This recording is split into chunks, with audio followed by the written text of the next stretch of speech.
विश्वासार्हता जपणारे आपल्या हक्काचे channel eagle news channel. Jarange पाटलांच्या आंदोलनाचा बोलवता धनी कोण? जरांगे पाटलांच्या आंदोलनाला कोण फूस लावतंय? मला वाटते आरक्षण विरोधी बाह्य शक्तींचं त्यांना खूप मोठं फिडिंग आहे। कारण जरांगे पाटलांना जे ओबीसीला मिळते ते आम्हाला पाहिजे अशी त्यांची एक अग्र हक्काची मागणी असते। काय मिळालंय ओबीसीला जरांगे पाटील? तुम्ही म्हणता की वरबाडून खाल्लंय, आजपर्यंत आमच्या वाट्याचं खाल्लंय। अहो जरांगे पाटील, मी एक जबाबदारीने तुम्हाला सांगतो की आजपर्यंत जेवढी महाराष्ट्राच्या हिताची बजेट झाली त्या बजेटमध्ये अर्ध्याहून जास्त लोकसंख्येला 0.4, 0.5, 0.6% एवढंच, म्हणजे उन्हपुरं 1% सुद्धा बजेटरी तरतूद झाली नाही। तर मग या ओबीसीनी वरबाडून काय खाल्लं असेल बरं? जरांगे पाटील, तुम्ही म्हणताय की ओबीसी मधूनच आरक्षण पाहिजे। अहो ओबीसी आत्ता कुठेतरी गावचा सरपंच एखाद दुसरा होतोय, कुठेतरी पंचायत समितीचा, जिल्हा परिषदेचा आणि कुठेतरी कॉर्पोरेशन सेक्टरमध्ये कुठेतरी एखादा सदस्य होतोय।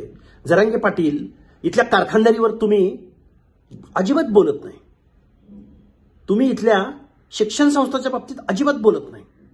जरांगे पाटील, तुम्ही इथल्या महाराष्ट्राच्या विधानसभेमध्ये प्रतिनिधित्व करणाऱ्या आमदारांवरती अजिबात बोलत नाही, तुम्ही या महाराष्ट्रामधून निवडून जाणाऱ्या देशाच्या संसदेतल्या खासदारावरती, लोकप्रतिनिधीवर तुम्ही बोलत नाही।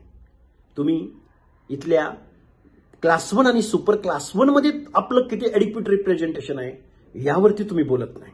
म्हणजे सुप्रीम कोर्टाने 400-500 पानाचं जजमेंट दिलंय, त्या जजमेंटवरती तुम्ही बोलत नाही।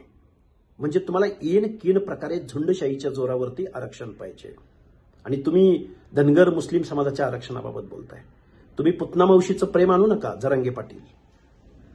तुम्हाला आमच्या ताटातलं, पर्टिक्युलरली मी धनगर समाजातून येतो, आमच्या ताटातलं आरक्षण आता ताट हिसकावून तुम्ही घेताय।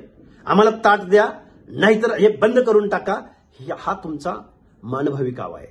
तुम्हाला या महाराष्ट्रामधला ओबीसी, व्हीजेएनटी, एसबीसी इथून पुढच्या कालावधीमध्ये आमच्या न्याय हक्काची लढाई रस्त्यावरची ही लढेल, न्यायालयामधली ही लढेल।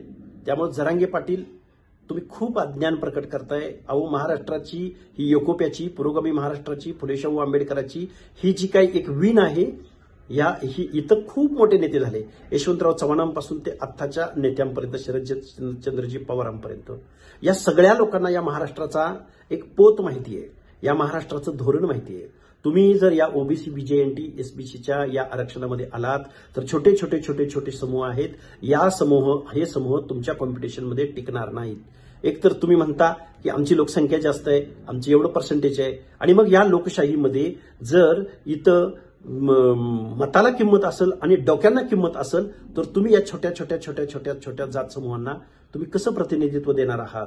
आणि मग ह्यांचा सामाजिक न्याय हक्क डावलणार आहात का? म्हणजे मग कॉन्स्टिट्यूशनचं, घटनेचं उल्लंघन करणार आहात का? कायद्याचं उल्लंघन करणार आहात का? एकदम फंबल पद्धतीची आजची पत्रकार परिषद होती, अज्ञान प्रकट करणारी त्यांची पत्रकार परिषद होती, आणि हे करावी तेवढी कीव करावी असं वाटतं या पत्रकार परिषदेचं।